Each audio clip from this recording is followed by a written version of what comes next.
I-55, Jacksonville. He's Hacker. Talk about a fried egg. I lasted about 5 minutes out there. I said, to heck with this. I'll do this in the morning. And I don't have any inside information. The lady that did it, she got in there. She made it happen. And he doesn't shy away from opinion. And I do enjoy drinking cold beer at ballparks. So if that makes me a baseball fan, then I'm a diehard baseball fan. It's Hacker After Dark on 1010XL. And a very good Wednesday evening to you, Jacksonville. It is Hacker After Dark, 1010XL, 92.5 FM with Dylan Denmark. The Hacker Ryan Green with you. Glad you are with us as we are that much closer to the NFL Draft. 1 week from tomorrow night, 8 days, 8 nights away from the Jaguars picking number 17 in round number 1. Of course, it is a 3-day event. Jacksonville currently 8 picks in those 7 rounds, and they have 5 picks in the top 116. All the talk, wide receiver, defensive back. I'm going to throw 2 more positions at you. Offensive tackle, defensive end, rush end. That's where I think the Jaguars are going to go. One of those 4. So tonight we're going to look at the 2 offensive positions, offensive tackle and wide receiver. We'll spend some time tomorrow night on corner and edge rusher. And I think of those 4 positions, the Jaguars will make their first-round pick somewhere among those 4. We are loaded tonight guest-wise, NFL-wise. We're going to have former Jaguar, 10-year NFL veteran, Lige Douzable. Remember Lige? He was a very popular guy here for a couple of years. You got to go back. How about this? You know, Lige Douzable has not been here in 13 years. Think about that for a second. I was shocked when I looked up the bio. 13 years since Lige Douzable was here, but he's made quite the name for himself in the media. You hear him on Sirius XM NFL radio. You see him on CBS Sports HQ. So former Jaguar Lige Douzable will join us coming up in less than 20 minutes. We'll talk Jaguars, we'll talk AFC South and more. Also, Josh Edwards of CBSSports.com talking Jags, talking draft, and more. That comes up in the 9 o'clock hour. Florida State has a spring game on Saturday. We'll go to the state capitol. My buddy Irish Schofel, warchant.com, not only to talk about Mike Norvell and the football team, but getting out of the ACC, what's going on in the legal system. And there is a lot going on between Florida State and the ACC and the legal system. So we'll dive into all that with Irish Schofel, also coming up later on in the 9 o'clock hour. But as we always do, normally this time of year, we're going to kick it off with the Jaguars and with the NFL Draft. Every night here on Hacker After Dark, we give you a big deal of the night, and Dylan Denmark. Let's do that right now. Time now for the big deal of the night. What's the big deal? What is the big deal? No big deal. It is a big deal. On Hacker After Dark. All right, so corner, edge rush, wide receiver, offensive tackle. Not breaking any news there. Those 4 positions, I believe one of those 4, if the Jaguars do stay at 17 or if they pick anywhere in round number 1, they will go to address one of those 4 positions. We will focus on the defensive side tomorrow night. Tonight it's about the offensive side. And we will begin with wide receiver. Now, I am of the mindset that the Jaguars, I think, are going to be pretty good at wide receiver. If healthy. Christian Kirk, we know what he can do. When healthy, we know what Zay Jones can do. And I'm just much, much higher on the Gabe Davis signing than some. Parker Washington showed glimpses last year. And you bring in a guy in Devin Duvernay, who, because of injury problems in Baltimore a couple of years ago, was actually their number 1 option for about a month and a half of the season. Obviously, in the last year or 2, he did not do much on the offensive side. He was an all-pro as a returner, but he wants a shot at wide receiver. That's probably why he came to Jacksonville, to be a returner and to help at wide receiver. And people tend to forget to list Duvernay when you talk about the wide receiver room. So if those are 5 deep, in whatever order you want to put them in, Christian Kirk, Gabe Davis, Zay Jones, Parker Washington, Devin Duvernay. That's every bit as good, if not better, than the 2022 receiving core, in which the Jaguars went to the AFC divisional playoff and lost to Kansas City. Is it as good as last year? Well, probably not, although if Zay Jones and Christian Kirk are healthy in 2024, it may be better. Remember, Zay Jones was only healthy for 2 or 3 games last year, fully healthy? Christian Kirk missed the last 6 games, right? The collapse. Christian Kirk missed all that action with an injury. Calvin Ridley was the only healthy guy. If Kirk and Zay Jones can remain healthy and you add Gabe Davis in, I like it. But injuries, of course, happen in the NFL. Parker Washington is probably wide receiver 4 right now. Devin Duvernay is probably wide receiver 5. The question is, do you want to draft one at 17? Whether that's Brian Thomas out of LSU, A.D. Mitchell out of Texas. Those appear to be the 2 that everybody is talking about. Or do you trade up? Do you take pick 17, pick 48? Maybe move up, try to move up to number 8 where Atlanta is, or number 9 where Chicago is, and get Rome Odunze of Washington or Malik Neighbors out of LSU, kind of swing for the fences if you're the Jaguars. I know a lot of people want to do that. Would I mind that? No, I wouldn't mind it, but I don't know if it's necessary. Again, I'm much higher on Gabe Davis than some.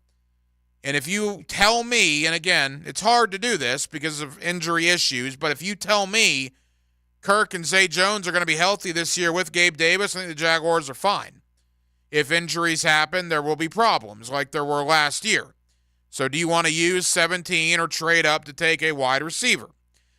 Offensive tackle is one that I don't think a lot of people are thinking about, and that would not be to me for the 2024 season. You know your offensive tackles are going to be Cam Robinson on the left, Anton Harrison on the right, and Walker Little appears to be your swing tackle that could back up either spot. That's the way it appears on paper right now. But keep in mind, the draft is not a one-year issue. It's supposed to be 5, 7, 10 years down the road. And following this upcoming season, following 2024, Cam Robinson is set to be a free agent. Walker Little is set to be a free agent. And if those guys aren't in your future plans, well then yeah, offensive tackle becomes a very big need. Will the guy you draft at 17 see the field in 2024? Maybe not, but he definitely will in 2025.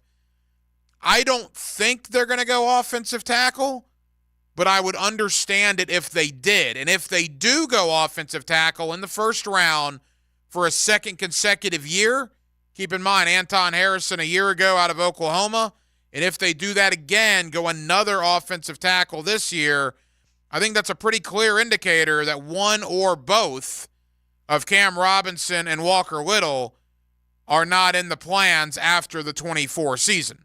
You would not spend 2 first-round picks on tackles in back-to-back years if you do not expect them to be your bookend tackles moving forward. So that'll be very interesting if they do draft a tackle at 17 and what that means for Cam Robinson and Walker Little's futures here in Jacksonville. Again, do I expect them to do that? No. I'm just simply pointing out to you that if they do, the reason why is contracts are expiring for 2 of their 3 tackles after the 24 season. But that's the offensive side. You look at the offensive side of the ball. They're not taking a quarterback in round 1, right? I'm really smart in addressing that. They're not taking a running back in round 1 with Travis Etienne. They're not drafting a tight end in round 1, barring Brock Bowers falling to you, and even then I don't think you do with what you're paying Evan Ingram. Could they take a wide receiver? Absolutely. Could they take an offensive tackle? Absolutely. Those, to me, are the 2 positions on offense that fit the criteria for your first-round pick next Thursday night. Again, I also lump in defensive back, corner, and edge rusher. We'll get more into those tomorrow night But those are the four, in whatever order you want to put them in. Corner, wide receiver, edge rusher, offensive tackle. They are going to draft a guy in round number 1 next Thursday that fits somewhere in those four positions. And if I had to rank them for order of importance for me, I'd probably go corner 1. I'd probably go wide receiver 2, edge rush 3, and offensive tackle 4. But you guys know my caveat. My caveat for the last few months has been and will continue to be till next Thursday night in Detroit if Jared Verse is there at 17. Because if Jared Verse is there at 17, whether that's your biggest position of need or not, I'm taking Jared Verse. Because the idea of Trayvon Walker, Josh Allen, Eric Armstead, and Jared Verse on that front four, on that D-line, would to me be too good to pass up. I have edge rush 3 among the priorities for the Jaguars, after corner, after wide receiver, but talent would win out there. And if Verse falls, I don't think he will, but if he does, I am sprinting to that podium if I'm the Jaguars, and I'm taking Jared Verse out of Florida State University. 641-1010 on the phone line and on the text line. What are your thoughts? Positions of need. Do you agree? Corner, wide receiver, edge rush, offensive tackle. Is there any other conceivable way they would go outside of those four positions on draft night? What is the biggest need? Do you feel it's corner? Do you feel it's wide receiver?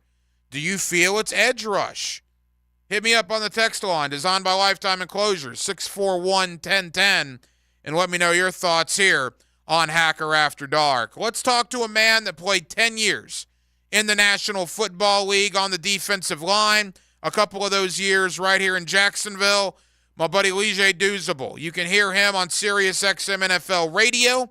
You see him on CBS Sports HQ. Let's talk Jaguars. Let's talk AFC South.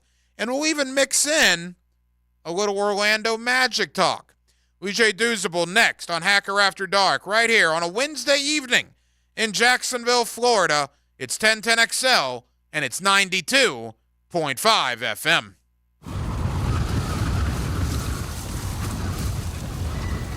Something is coming. It's 1010XL. We actually found it! Yes, that's all that matters to me.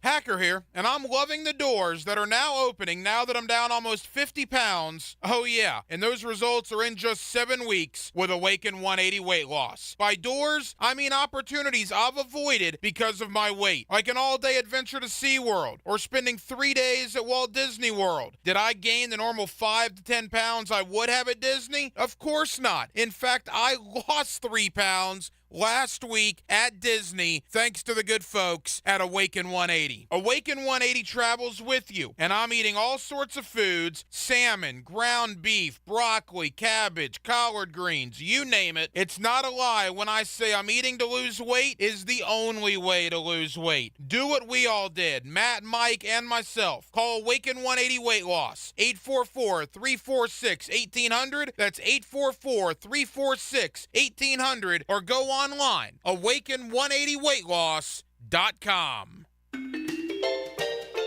Wintertime at the Blue Crab Crab House. You know what that means. Time for oysters. Buy them by the tray, broiled, half shell with Romano cheese, wine topping, or fried. And of course, each and every Wednesday, $1 oysters at the Blue Crab Crab House. Serving Northeast Florida since 1996. Make reservations by calling 260-CRAB. Jacksonville's best, the Blue Crab Crab House, off of San Jose on Jewington Creek Road. Bueller Air Conditioning presents Are You Cool? Today's challenger, a corporate management manager from Jacksonville, Florida. Meet Les Blankston. Hi, Bob. That is a remarkably beige suit there, Les. Tell us, why are you on the show? Well, I just replaced my old air conditioner with a new one from Bueller, and I'm just so comfortable these days. I wondered, am I cool now? Let's find out, Les. Go ahead and spin the wheel.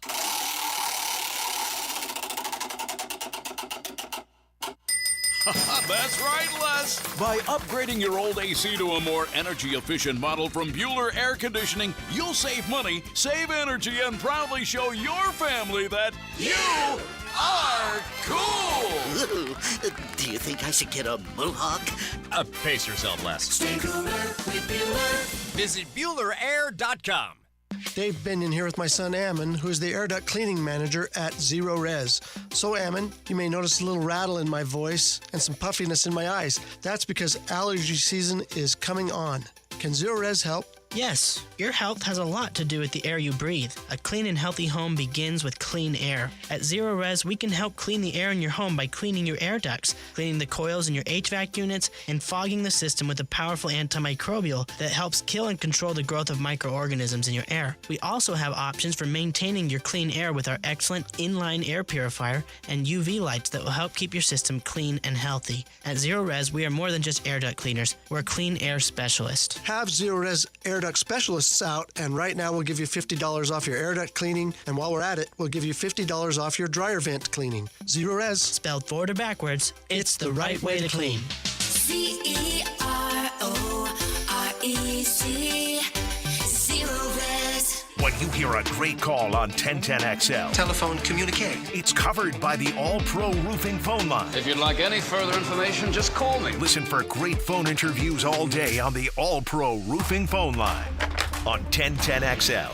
Make sure your roof is ready for the next Florida storm by scheduling a complimentary roof inspection with Universal Roof and Contracting. And right now, get $200 off your roof repair and $500 off a roof replacement. Plus, no interest for 1 year. This offer expires April 30th and restrictions apply. Ensure peace of mind before the next storm hits with Universal Roof and Contracting. License number CCC 057165, CBC 1258484. UniversalRoof.com.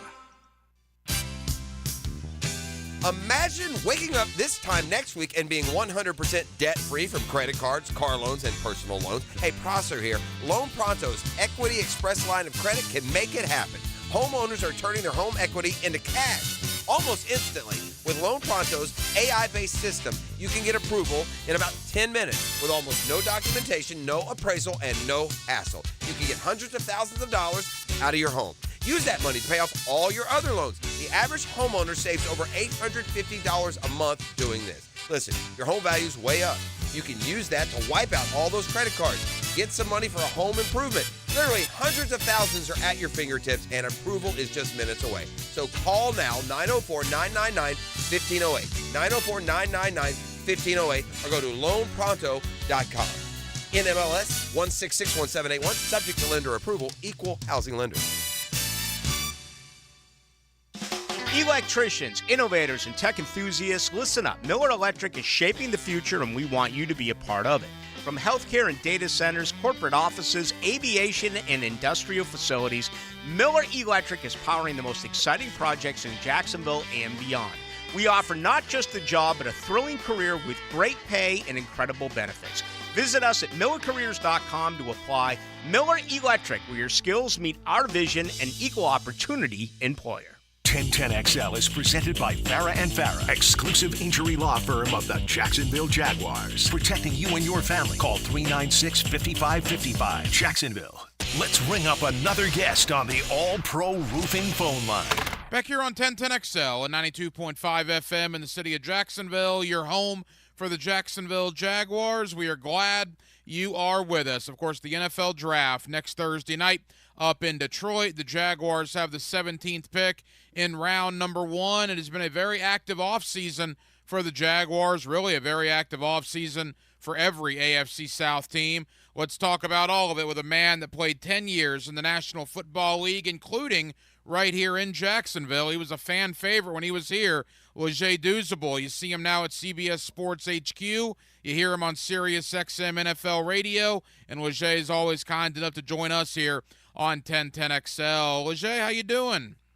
I'm doing good. How about yourself? Leger, we're good, man. Thank you for the time, and it's good to have you back on the airwaves here in Jacksonville. I know your stay here wasn't very long, about a year or so, and a 10-year NFL career, but what are some of your memories from your time here with the Jacksonville Jaguars? I mean, it was a great 2 years. I honestly believe my time at Jacksonville in 2010 and 2011 literally was what kind of shaped my NFL career. Literally was the first time I was able to start in my career. Remember having a great defense, especially in that 2011 year when we were able to get Puz in free agency, and me, Pot Roast, and Tyson Alualu up front, and Campman didn't play as much because of injury, but just having his his veteran presence there, and it was so interesting because when I got to Jacksonville in 2010 before the season, I ultimately became the eldest statesman in the D-line room, which was interesting because it was only in year 3 for me, right? Because, like I said, Aaron Campman was there, but he was injured. So, like, he, was doing a lot of rehab during the season. He would come to meetings from time to time, but it, ultimately, made me the veteran presence in that room, and I was just going into year 3. So, I always like to say, I have so much love for Duval. Like you said, I tried to be one of the fan favorites, interact with the fans there, and I kind of became a man who I was going to be in the NFL, starting with my time in Jacksonville. And you went on to play 10 years in the National Football League. That is not easy to do on the defensive line, no question about that. Leger, it was a very active offseason for the Jaguars, and I guess it needed to be based on the collapse at the end of last year, losing 5 out of 6. Before we get to the additions, let's take a look back, man. 8-3 to missing the playoffs. What did you take away from the Jaguars' 2023 campaign? Yeah, so it was almost like they were on opposite ends of the spectrum when you look at how the 2022 season ended compared to the 2023 season, right? The Jacksonville Jaguars started off slow in 2022 and then got on a heat streak that, propelled them into the playoffs, and then ultimately one of the greatest come-from-behind wins in playoff history versus the LA Chargers. And then the following year, high expectations. They started the season off right, like you said, I believe 8-3 to start the season, and then it just collapsed down, down the wire. And there's so many things that you can put or kind of put the blame on, right? Trevor Lawrence wasn't 100% healthy. Offensive line was beat up, didn't protect it really well. The defense didn't play as well down the back stretch as they did in the beginning of the season. So this is a season that's, I would say, expectations are high. Trevor Lawrence is in that era where he's, due for a new deal. Anytime you pay the quarterback, that's when things get real because you can't afford to pay everybody else. So this is, I would say, a make or break year for Trevor Lawrence, right? To prove that he is the next guy, the next great quarterback, because people, when he came out, were saying they compared him to being as good as Andrew Luck in regards to a draft pick going that high. That was going to be a for sure thing. So this is a big year for the Jacksonville Jaguars because, again, there were so many expectations. I think one thing that people didn't talk about enough was when Christian Kirk got hurt. That hurt Trevor Lawrence in this offense a lot. That's his safety blanket. That's the guy he trusts. That's where he goes in pressure situations. And not having him down the back end of the season really hurt this team. Completely agree. When Christian Kirk got hurt, it was like the first play of the game, that Monday nighter against Cincinnati. The offense was not the same after that. Leger, they added a lot of folks in free agency, and we'll get to your side of the ball, the defensive side of the ball, in a moment. But clearly the big story, Calvin Ridley gone, Gabe Davis in. That's kind of gotten panned nationally. Let's actually begin there. We like the Gabe Davis signing. I think it has a lot of Christian Kirk vibes, honestly, from 2 years ago. That got panned nationally, and now no one really laughs at that anymore. I think Gabe Davis might have a similar result. What was your thought on Gabe Davis's arrival here in Jacksonville? Home run signing. I honestly wanted, even though, I spent 2 years in Jacksonville, most of my career I spent with the Jets, I wanted the Jets to sign him so bad, right? I thought that would be a home run signing for the Jets, Ryan. And people kind of scoffed at the Gabe Davis signing, and you made a great point. People said the same thing when Christian Kirk signed that deal to the Jacksonville Jaguars. I think when Jacksonville goes back and they look at tape, right, they saw what Gabe Davis did to them earlier in the season when he was playing for the Buffalo Bills. They saw when he actually gets the targets, like the numbers that he puts up. The crazy thing is when you look at him and Stephon Diggs, I'm not comparing the two players, but Stephon Diggs, I think, got targeted 3 more times, but I think only had 300 more receiving yards than Gabe Davis. So you're talking about a guy that can really stretch the field, a guy that can go up in the red zone, is just ultimately competitive. just to tell you about Gabe Davis, and I know him personally. He went to UCF. He's my little brother. Like, he was going into his 4th year last year, right? You have a true number 1 receiver. You have a perennial Pro Bowl quarterback. You have an all-pro tackle. And yet Gabe Davis was still voted as a team captain. That lets you know what that team thought about Gabe Davis. Because usually your number 2 receiver isn't a team captain on the team, right? But that lets you know the work that he puts in, the kind of attitude that he brought to that locker room, and what he meant to that team. So I thought this was a home run signing. He's back at home, right? His family's going to be able to watch him. He's highly motivated because, you know, it's even though it's a 2-year deal, he's going to want to resign and re-up soon as well. So, like, you're going to get a highly motivated Gabe Davis who's back at home where he's comfortable. That's a fantastic point. He just turned 25 years old. I mean, it's not very often you get to sign a player of his caliber at that age. Couple of more for 10-year NFL vet Leger Douzable. Spent some of that time right here with the Jacksonville Jaguars. Leger, you look at the line of scrimmage. Trent Baalke at the end of the year held his press conference and said, look, we got beat up in the middle of our O-line and our D-line. We got to get more physical. We got to get tougher. And it's not going to sell a lot of season tickets, right? Maybe not the most glamorous additions, but Mitch Morse at center, Eric Armstead in the interior D-line. Your thoughts on both signings? Yeah, you have to win through the trenches. I think any team that you have seen have sustained success, that's where they win. Let's not forget the year where Patrick Mahomes got beat up by the Tampa Bay Buccaneers after they won the Super Bowl the year before. What did they literally do the next year? They rectified the offensive line, right? And they end up getting 2 Pro Bowl calibers picks in the draft, and Creed Humphrey and Trey Smith. Well, Jacksonville realized, like, we were getting beat up in the interior offensive line. Let's go get Mitch Morse, who's been a Pro Bowl, a steady Eddie center, right, who's played at a high level. And then let's double down, right? We need some pass rush from the inside. We know Josh Allen can get to the quarterback. Trayvon Walker really came on strong at the end of the year. Let's go get a guy like Eric Armstead, who has the position flexibility to play outside and inside, but is going to give us interior pass rush right away. So when Josh Allen turns the corner or Trayvon Walker turns the corner, the quarterback can't step up because Eric Armstead is there. And we saw him dominate in the Super Bowl last year. Now, he was a little beat up last year, but he saved his best for last. He probably had his best career game in the Super Bowl versus Chiefs, where he was just purely dominant. And if you look at that team, especially the 49ers on defense, they were not the same team when Eric Armstead was not in the lineup. So you add Eric Armstead to the lineup. You got Robinson in there as well. You would hope that Hamilton comes back healthy this year. Now you have a couple viable pieces where you can get a rotation and guys can come in waves. Let's not forget, they made a defensive coordinator change. Ryan Nielsen is more of a 4-down front man, right? He wants to send rushers in waves, right? And now they have the depth to do that. Leger, the other guys they signed, right? Darnell Savage, you got Ronald Darby, guys of that sort. Trevis Gibson, I think, is a way under the radar signing. He didn't do much in Tennessee. Under the radar signing too. Yeah, Chicago, he had 10 sacks in 21 and 22 combined. Any of those other signings kind of excite you a little bit for the Jaguars? Well, no, I like the Trevis Gibson one, like you said.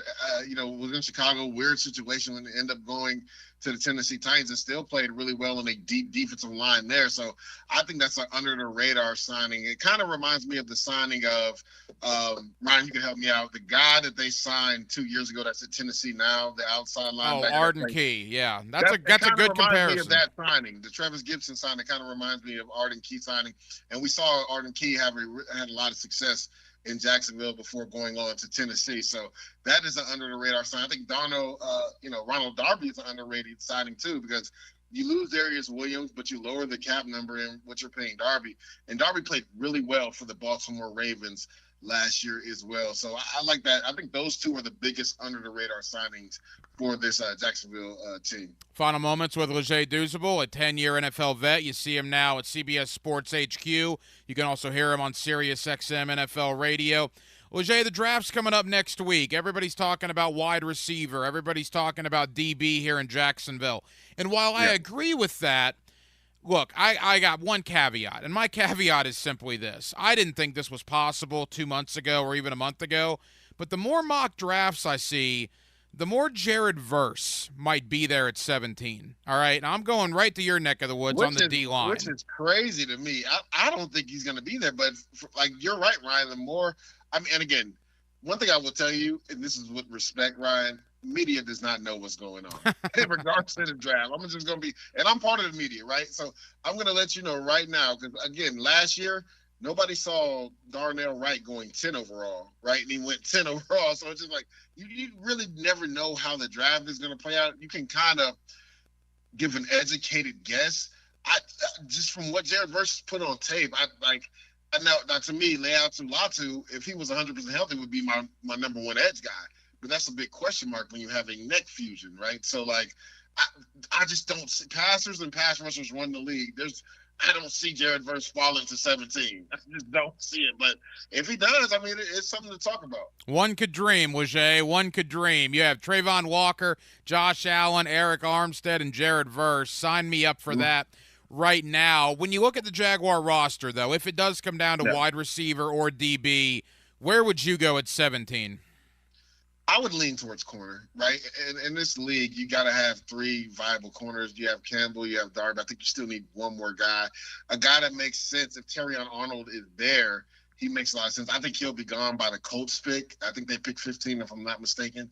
But Quinyon Mitchell, I think, would fit perfectly in this Ryan Nielsen defense. Like the attitude that he plays with, the calm, cool collectiveness. He's comfortable being on an island. And I don't believe there's a better corner at tracking the football than Quinyon Mitchell in this draft. So to me, I would lean towards corner just because I think, Jacksonville Jaguars still have a lot of firepower on offense. Like, you could always use technically another receiver. Yes, you lost Calvin Ridley, but you signed Gabe Davis, which, again, I don't think people realize how big of a signing that is. I think they'll find out soon enough how big that signing is.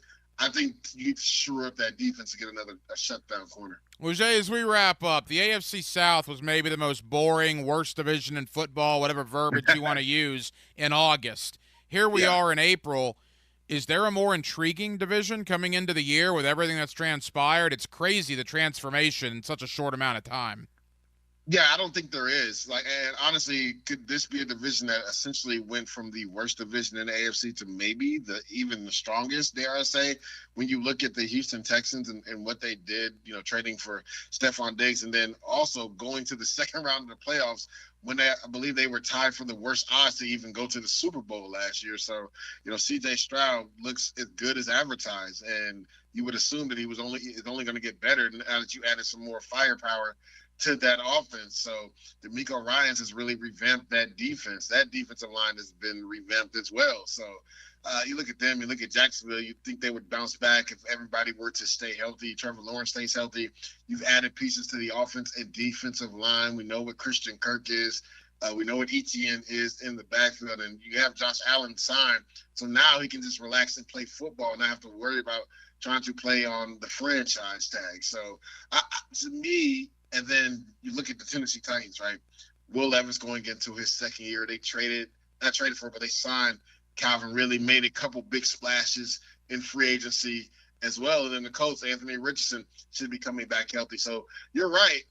I think this is a scenario where, and I don't say this lightly, where you literally could look at the AFC South and say, if they're not the worst division, they could be fighting for the first or second as far as toughest in the AFC when you just look at the young talent throughout all the teams in the AFC South. And I know the Houston Texans will be favorites, as they should be, because they won last year and they, bring back a lot of pieces, have made some big time free agency signings and trades as well.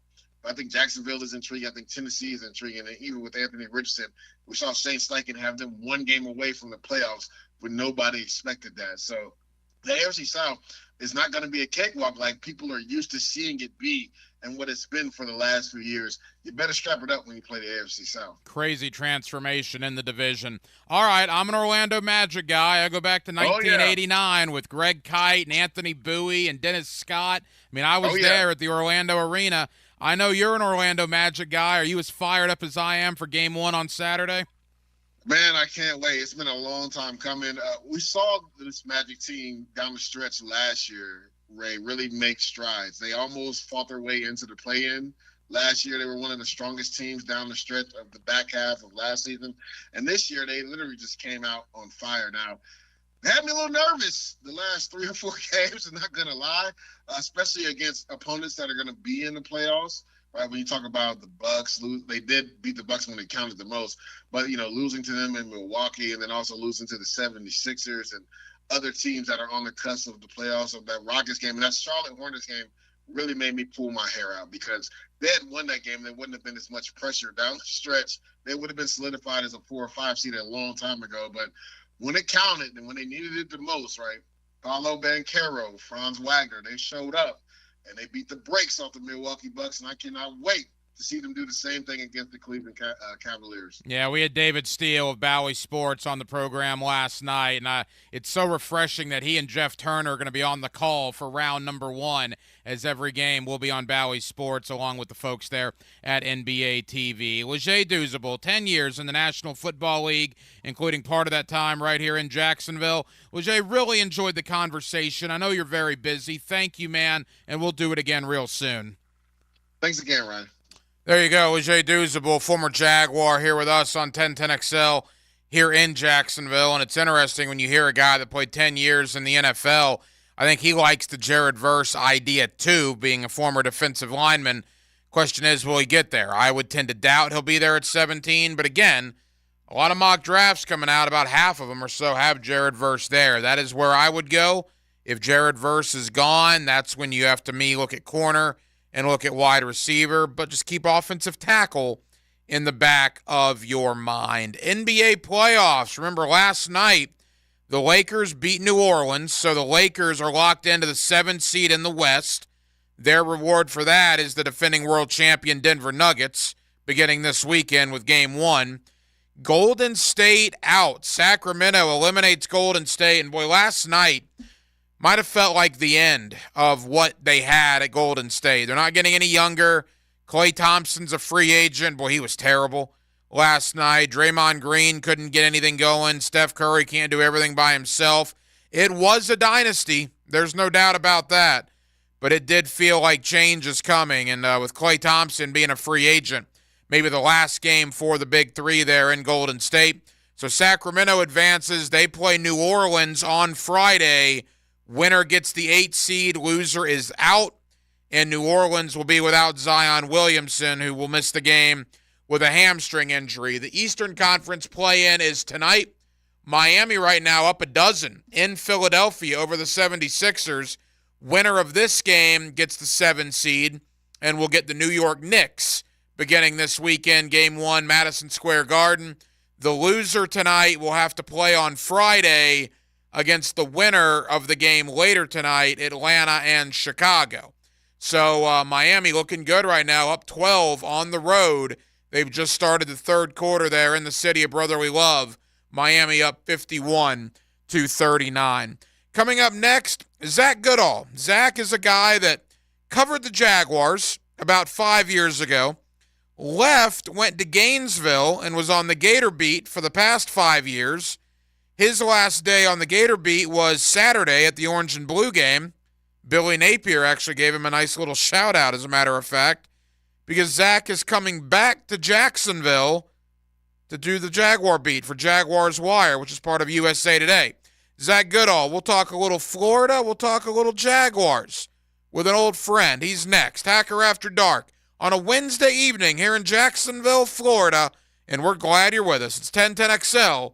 And it's 92.5 FM. Get gear grinding, asphalt winding NASCAR on 1010XL. This is going to be tight right here. This Sunday at Talladega, brought to you by the Plumbers and Pipefitters Local Union 234 on your NASCAR station, 1010XL. Rick Ballou for Carlson Dental. I've been telling you this for quite some time because it's true. I hate going to the dentist, or at least I used to hate going to the dentist. I had total anxiety, and then I tried sedation. Light sedation for cleaning and deep sedation as well for cavities and root canals. Folks, it's an incredible experience. So don't be nervous. Don't be scared. Go to CarlsonDentalGroup.com. That's CarlsonDentalGroup.com for all of your dental needs. If you are having problems related to selling your home, here's your solution. You just have not discovered ChadandSandy.com. That's ChadandSandy.com. Listen, maybe the problem is you need more space for your office or growing family, or perhaps you're worried about settling for less money with a lowball instant offer. We've got one guarantee here that always rings true. Chad and Sandy guarantee your home sold at an agreed-upon price and deadline, or they will buy it. It's as simple as that. So you need to call 904-414-6200 or go to chadandsandy.com like Jonathan in Mount Pleasant did.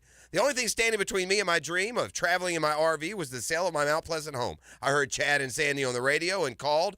Crazy results. In just 3 days, I received multiple offers for full asking price. So you don't have the problems you think you do. You have solutions and promises with Chad and Sandy. Go to chadandsandy.com or call 904-414-6200 at chadandsandy.com. I'm here with Danny Van Sickle, Director of the Electrical Training Alliance. Danny, tell me about your program. Hey, Rick, we're a 5-year electrical apprenticeship. Our students start out making over $40,000 a year, and right now graduate making over $90,000 a year, including benefits. There is no tuition or no student debt. You just have to apply and get accepted. Did you say no tuition and no student debt? You heard that right, Rick. Once you're accepted to the program, your only cost are the books and the course fees. About $800 a year. That sounds like an amazing opportunity. How can I learn more? Just go to etajax.org, and you can apply there. Apply by May 23rd. Life isn't the same without live music. Players Grill Mandarin has Samuel Sanders performing covers and original music this Saturday at 8 p.m. Jam out with this local singer-songwriter while enjoying tasty food everyone can enjoy. Players Grill Mandarin, where the neighborhood meets. It's the blog players put their pads on for. So we want it, we got to bring it. My thoughts and observations on our home team. That's what I share with you every week on my blog. Roland Reach Plumbing brings you Hayes Blog on 1010XL.com. If you're a business owner and want to learn about federal, state, or local government contracts, plan to attend a free online webinar April 23rd. The Florida Apex Accelerator, in partnership with UNF, provides expert guidance and consultations at no cost. The Apex Accelerator program can make selling to the government less complicated. To attend the free Coffee and Contracting webinar April 23rd, register at unf.edu/SBDC. Then select Training and Event tab. Hey, it's Matt Hayes, and I've been telling you about Fenwick Home Services for a while now. Well, spring is here, and that to-do list isn't going away. But I'm not stressing. When I need them, I know Fenwick Home Services is there 24/7 with cooling and plumbing solutions to fit my budget. Whether it's minor upgrades or major repairs, they get it done right the first time. So schedule your seasonal AC tune-up today and avoid costly breakdowns. Don't hope you won't have a problem. Plan to make sure you don't. Book now at FenwickHomeservices.com/radio. Big Brothers Big Sisters is teaming up with the NFL to inspire change. From now to draft day, Big Brothers Big Sisters is following the NFL draft, aiming to recruit potential bigs. Hi, I'm Brent from the 1010 sales team. I'm committed as a mentor, and we need you to step up and become a mentor too. There's a waiting list of more than 50 children hoping for a mentor. It's just a few hours a month. Be a mentor. Become a big. Visit bbsnefl.org. Be a mentor or visit Big Brothers Big Sisters and click on Big Draft. Test your aim to help local kids succeed. It's the 6th annual Mackenzie Noel Wilson Foundation Clay Shoot to support the Boys and Girls Clubs of Northeast Florida and Mackenzie's Camp Deep Pond, Thursday, May 30th at Jack's Clay Target Sports. Get your team and the Boys and Girls Club take care of the rest. Ammo, cart, clays, breakfast bites, lunch, and goodies. Proceeds benefit 56 area clubs serving over 5,200 area kids every day. Go to bgcnf.org/events.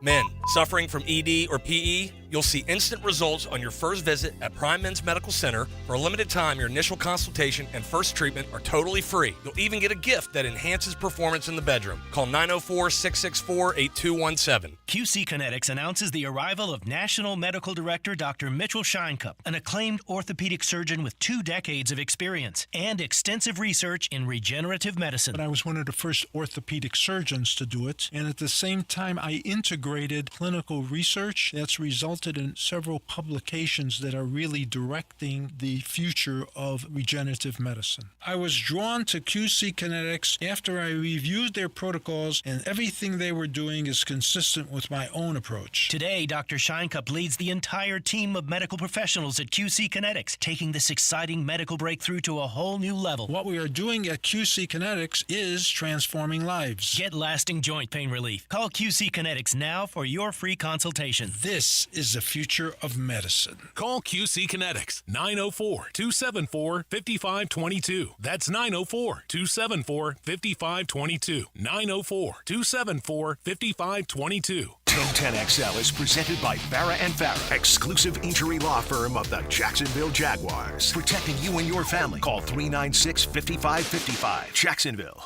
Let's ring up another guest on the All-Pro Roofing phone line. Back here on 1010XL and 92.5 FM in the city of Jacksonville. We are glad you are with us. Boy, there's a ton going on. The Gators just wrapped up spring football with the orange and blue game this past Saturday. And, of course, the NFL draft a week from Thursday. The Jaguars own the 17th pick in round number 1. Let's talk about both with Zach Goodall, formerly covering the Florida Gators, formerly before that covered the Jacksonville Jaguars, and Zach's on his way back to town to cover the Jaguars yet again. We'll explain all that to you here in a moment. Zach, how we doing, man? Doing great, Ryan. Thank you for having me. And yeah, I mean, by the way you describe it there, it sounds like I got to make up my mind, but I think I'm ready to. I'm excited. I'm thrilled to be coming back and covering the Jags, and looking forward to talking about both teams with you here. Yeah, so from the Jaguars to the Gators, back to the Jaguars. Quickly, we'll get to Florida in a moment, but you're taking over Jaguars Wire, which is the USA Today site for the Jaguars. Congratulations, man. I know you're pretty fired up about it. Yeah, absolutely. Again, I'm thrilled to be coming back. My goal has always been to be a full-time NFL beat reporter, and I feel like I might as well have been the past 5 years with the way college football has turned pro. But I'm excited for, again, like that aspect, the structure of pro ball, and I feel like that was just kind of my calling. I'm thrilled. Man, you covered the Gators for 5 years? Yeah, right? Time flies. In the age of the transfer portal, it never stopped. Before I knew it, the 5-year mark got here. I guess 5 years with the company was close, but I definitely did 5 seasons. Wow. And look, I think, you can always tell what coaches think about media guys. I saw after the orange and blue game, Billy Napier basically personally said goodbye to you. That had to feel pretty good. Yeah, he kind of broke the news. I was waiting on I was going to report that myself, and I guess I had a leak somewhere. I got to sharpen up my game a bit, but he, it was really cool. That meant a lot, and I'm glad to have built what I think is a pretty good relationship with Billy over the years, and I'm excited to try and do the same here, definitely in Jacksonville. Zach Goodall is going to be with Jaguars Wire. He's going to be with the USA Today covering the Jacksonville Jaguars. Zach, before we get to your new gig here in Jacksonville, your former gig down in Florida, 5 years covering the Gators, just your thoughts on Billy Napier. Obviously a lot of pressure on him coming into year 3, but based on Saturday, he seems like he's going to meet that pressure head on here in 2024. Yeah, I think he's taking the pressure and running with it in a sense. He believes in the foundation, in the program that he's built, and I think he's really confident that everything is in place this year. And I know that fans don't necessarily want to hear that. They wanted it to be in place the past 2 years and kind of got everything but that. But he has emphasized this offseason really just how much went into rebuilding. I mean, every single corner of the program, whether it was, literally when he got there, finalizing, kind of redoing the plans of the facility, dealing with the transfer portal and its explosion and NIL. That was signed into law, I think 5 months before he took the job. So from his perspective, he's really pushing this. Thank you for those who were patient. Now's the time. We have an experienced roster, and the players that I've recruited over the past 2 years are ready to really step up and make an impact. And time will tell. Certainly the spring game was better than last year's. And last year, I know the results seemed like a great defense was on the way, but I think it was more revealing about what the offense and how that would limit the team kind of as a whole. And obviously the offense got better as the year went on, but we still saw most of the time it struggled to get the team over the top. And that was a foreshadow from last year's spring game. This year, it did feel like it was more well-rounded. You saw more explosive plays. Obviously, fans were extremely excited to get a taste of what DJ Lagway has to offer to this offense. And the defense did still seem sound. There was a good exchange of back and forth rather than a boring slugfest that seemed weighted one way more than the other. Zach Goodall, Jaguars Wire, here with us on 1010XL in Jacksonville. Zach, your final day covering the Gators was the orange and blue game. And look, you mentioned DJ Lagway. Obviously, people wanted to see him.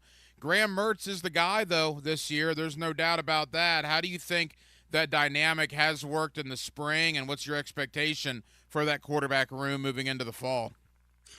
I think they've got a great relationship, and I think that they've put together a room where there's a lot of selflessness, and DJ understands what's ahead for him. Graham understands that while he obviously has a lot of personal goals in mind. I mean, he's really turned his career around at Florida, it would seem, and now it's about trying to make it to the pros, taking advantage of this year to do that. But at the same time, he realizes the kind of mentor and guidance that he can offer to DJ Lagway. And I think that Billy Napier has really emphasized that leadership role to him as well. So you see it from that perspective, things are going really well. And it's a pretty good situation to be in, to have someone to really bridge that gap as you bring DJ Lagway along at the pace you want to. At the same time, when you watch the game, you saw two different kinds of quarterbacks. And you saw, at least at the start, I mean, when you look at the offense last year, the problems with it were that it was slower, it was methodical. Again, it wasn't really aggressive and couldn't take over. DJ Lagway's first two throws over his first three plays were 20-plus yard balls. And granted, they were incomplete, but it was obviously a completely different approach from when Graham Mertz went on the field. It was a 17-play, I think, 55-yard field goal drive. So there's going to be questions. I'm sure they'll persist from the UF fan base of fans wanting to see DJ Lagway, especially if the offense doesn't take a necessary step in terms of creating explosive plays. I'm sure you'll hear that more as it goes on, that fans are going to want to see what the young quarterback has in store. That being said, again, Graham Mertz really did exceptional last year for the expectations coming into Florida from his time at Wisconsin. He really proved a lot of doubters wrong, and it has to be asked, who's to say he won't do the same thing this season too? Zach, final thought on the Gators before we get to the Jaguars and your new role over here. I'm 40 years old, and I go back probably 1990 as my first memory of Gator football. I'm one of those spoiled guys that doesn't really remember anything before Spurrier. And in 35-plus years of watching the Gators, on paper, I can never remember a schedule that looked like this. Now, schedules can change. They might look drastically different in April from how they materialize in September and October. But right now, Zach, that looks like just a gauntlet, whatever you want to call it. I mean, what's your thought on the schedule, maybe the hardest schedule in the history of Florida football? Yeah, it's got to be up there based on the way that, these teams exited the 2023 season, and honestly how a lot of them have built up their 2024 offseason. I mean, you look at Miami right out of the gate, and fans expect to win that game at home. Very similar timelines these programs are on in terms of their rebuilds and their approaches to these rebuilds. But Miami has, Billy Napier has really stressed the importance of the players he's brought in from high school and the development track they've been on. A lot of them proved themselves as valuable as freshmen, but so did Miami. Miami arguably had even bigger time players break out as freshmen, like a Reuben Bain and a Francis Maligoa. They might come in here and pose a real threat, especially when they went out and arguably secured the top quarterback in the transfer portal in Cam Ward. And the early reviews from him down there is that he's been a real game changer for the Miami offense. So right out of the gate, even at home, you've got a significant challenge. I do view it as winnable, but it's still a significant challenge. And you can then say that really all down the schedule except for Samford. And I hesitate saying that considering what we saw with Samford here in 2021 under Dan Mullen. So whether it's going to Mississippi State, that's under a new head coach, the UCF long-awaited rivalry with a program that for all intents and purposes has really stabilized itself and gotten it's jumped. It's up in the Big 12 now and ready to pose a threat and hungry for this game. Kentucky has been a thorn in Florida's side, and these are just the home games. LSU, even after weakening from the NFL draft this offseason, it's always a challenge. Ole Miss has college football playoff hype going into this season because of the offseason they've put together. Those are all just home games for Florida, let alone who they have to go and play on the road. And under Billy Napier, they've not been successful on the road. It's all that is to say, it's absolutely a really, really challenging schedule. And it's going to take everything Billy Napier is saying in order for Florida to turn the table. They need this experience to matter. They need the development track that he's put in place to really show itself this year. And the coaching changes that they made at the beginning of the offseason really need to prove to be upgrades. Yeah, you hope it's not the perfect storm. Guy on the hot seat, toughest schedule in America, doesn't look good coming into the 2024 season. All right, that's the Gators side of things. Now you're transitioning back over here to Jacksonville. You're taking over Jaguars Wire, which is part of USA Today. And, Zach, it's interesting. You were here 5 years ago, roughly, covering the Jaguars. And, man, the team is drastically different from the coaching staff to the roster. In fact, Cam Robinson, probably the only guy, right, that you covered when you were here. I think everybody else is gone because Smoot's a free agent, Shatley's a free agent. I think everybody else was not here the last time you covered the Jags. What's your thought entering not only your new gig, but the way this roster is taking shape heading into 2024? Yeah, actually, my last act covering the team was covering the 2019 draft. I had gotten to tip the picks, and so Josh Allen was like one of my final Josh reports. Allen, yep. Yeah, so like we had one day of crossover, and that was about it. So it's, absolutely, times have changed. I am going to have to check because it might only be those guys that were picked, Cam Robinson, and maybe a depth player or two that were here. But it's exciting. I mean, for Jacksonville to obviously have a franchise quarterback in place and questions that may be raised about him or whatnot, you can tell there's a different vibe here just in terms of the faith in the quarterback position. While I was covering Jacksonville, that just didn't exist. It was never there. Even when Blake Bortles had his moments, even when Nick Foles signed the big contract, the biggest contract in team history at that point, Gardner Minshew's hype. You could just tell that there wasn't a faith in the quarterback position that exists now when you have a Trevor Lawrence in-house and a Doug Peterson around. And obviously, a lot of questions remain based on how the offense operated last season and how the team in general fell apart. But their expectations at this point from the fan base nationally that this team is supposed to, at a minimum, contend in the AFC South and if not go further, they're fair. And I'm certainly excited to try and write about them and to try and tell those stories. You know, it's been an interesting offseason, too. The Jaguars probably the most active, or certainly one of the most active teams. I mean, you think 9 or 10 roughly free agents they brought in that will make the 53-man roster. They cut a lot of guys left in free agency, obviously Calvin Ridley among them. You know, one of the biggest complaints, Zach, after the playoff run, was the Jaguars didn't do anything in the offseason a year ago. They basically ran it back, and they were 9-8 in 22, and again finished 9-8 in 23. That was not the case this year. A lot of new faces for all of us to learn beginning this week as they reported for offseason workouts, and certainly next week in the draft they'll add 5 or 6 or 7 more guys that will make the 53-man roster. So you're going to have roughly 30, maybe 35% of the 53-man roster being brand new guys from where it was a year ago. Right. It's again, it's another reason for excitement heading in. You can tell that there's been a shift in approach, at least somewhat, compared to last offseason. And that pairs with the overhaul of the defensive coaching staff too. And, you know, I'm sure a lot of people are curious to see what will happen with the offensive play caller, but credit where it's due. There were positional changes made on the offense. And again, the whole defensive side, a huge downfall for Jacksonville last year, has been revamped, not only with, again, these players, Arik Armstead leading the group, but with the staff and the approach to the system as well. So from what I would say is, compared to last offseason, they are passing the test in terms of being active, aggressive, and trying to build upon what they've got in place. Now it comes to how do they approach the draft? Do they go pure best player available, trying to look toward the future?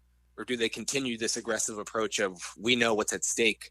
You know, 2024 is obviously a massive year relative to this team's expectations, and trying to win something before you have to pay Trevor Lawrence a lot of money, that takes up a lot of cap space. So if they're continually aggressive in the draft, whether it's going with a corner who you know can start in the nickel or even contend to start outside from day one, moving up for a receiver or one falling into your lap to be the Calvin Ridley replacement opposite of Gabe Davis and Christian Kirk, an edge rusher to make that edge rush even better behind Josh Allen and Trayvon Walker. They got a lot of snaps that they could fill there with a second-round player who would, if they are aggressive, attacking what is clearly more of a short-term need than a long-term need, then I think it continues the trend of Jacksonville passing the offseason when all things are said and done. I'll tell you this, I wouldn't mind Ricky Pearsall following you from Gainesville to Jacksonville. I know that. That'd be more in the second round, but I would love Ricky Pearsall in a Jaguar uniform. Zach Goodell. All right, Zach, tell us about Jaguars Wire. It's your barbecue, man. You're running the show beginning, I believe, early next week is when you're going to officially take over, and just get your thoughts on Jaguars Wire and what people can expect when they head on over to the website. Yeah, again, I'm so thrilled to be taking this over and to get onto the beat. When I was back in the day, I was writing and podcasting on a couple different sites, and I had some access, but now this is going to be my first real chance to be a full-time beat reporter covering the Jaguars with a daily presence, every press conference, every game. I'm going to be there, and that'll all be over at jaguarswire.com. Shout out to Adam Stites, who ran it before, a fellow former Big Cat Country guy. John Shipley, who's on the beat, was a big part in me being able to get this opportunity. And I'm just going to bring it. I'm going to bring daily, consistent coverage beginning April 22nd. But, I mean, I think I'm going to be there on Thursday for Coach Peterson and General Manager Trent Baalke's press conference. So I'm ready to get started. Hey, Zach, awesome. I'll see you down there on Thursday. We really appreciate you joining us, man. We'll have you on periodically as the offseason continues. Best of luck, brother. I'll see you Thursday. Appreciate you, Ryan. See ya.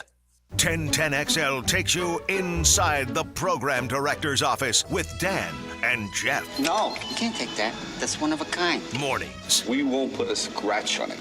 On 1010XL. We're fully insured. Fully insured? Here's Linda Beaver. Beaver Toyota and Beaver Chevrolet have just received a special allocation of new vehicles directly from the factory. Not 10, not 20, but hundreds of new vehicles with special savings that haven't been seen in years. Every new vehicle available in your favorite color and option as far as the eye can see. Plus, get our exclusive 20-year, 200,000-mile warranty with every new car purchase. Hurry to Beaver Toyota in St. Augustine or Beaver Chevrolet in Jacksonville before the best deals are gone. Hey there, Jacksonville. With scorching temperatures just around the corner, it's crucial to ensure your AC is blowing nice and cool. Duck Duck Air Conditioning is here to keep you comfortable all summer long. But don't wait until the heat gets here. Our service techs are ready right now to handle any cooling issues you may have at your home or business. Call Duck Duck AC today at 904-862-6769 to schedule. That's 904-862-6769. Duck Duck Air Conditioning. Online at duckduckac.com. Visionaries, builders, and doers. Are you ready to change the world? Miller Electric is your opportunity to shape the future. Miller Electric is leading the charge in electric vehicle technology with our state-of-the-art EV Innovation Design Center. We're working to create a sustainable future. We're also the proud partners of the Jacksonville Jaguars, powering their performance at the brand new Miller Electric Center. Miller Electric, we provide competitive pay, unbeatable benefits. Apply today. MillerCareers.com. Miller Electric, an equal opportunity employer. WJXL AM Jacksonville Beach. WJXL FM Jacksonville Beach. Are your kids ready to play this summer? Come check out the Y. Summer is a time for kids to explore new things and expand the limits of their imagination. At the Y Summer Camp, every day is a new adventure. Kids can learn about STEM, arts and humanities, athletic sports, outdoor games, and more. Registration is now open, but space is limited, and spots are filling up quickly. Learn more and find your adventure at fcymca.org. Search Summer Day Camp. For the ones who work hard to ensure their crew can always go the extra mile, and the ones who get in early so everyone can go home on time, there's Grainger, offering professional-grade supplies backed by product experts so you can quickly and easily find what you need. Plus, you can count on access to a committed team ready to go the extra mile for you. Call, click Grainger.com, or just stop by. Grainger, for the ones who get it done. Let's go! Looking for a night of action without a big hit to your bankroll? This Saturday, April 20th at 7 o'clock in the VyStar Veterans Memorial Arena, cheer on your Sharks as they go all in against the Las Vegas Nighthawks. See what I did there? With tickets as low as $15, you can't find this kind of family, affordable fun anywhere else. Call 904-621-0700 or visit jacksharks.com. Let's go! Decades Night. Find that old members-only jacket or favorite flannel shirt. We're celebrating the 90s. What's your favorite decade? Let's go! Don't miss the fun this Saturday, April 20th at 7 o'clock in the ViStar Veterans Memorial Arena. For tickets, call 904-621-0700 or visit jacksharks.com. That's tickets at 904-621-0700. Let's go! Let's go!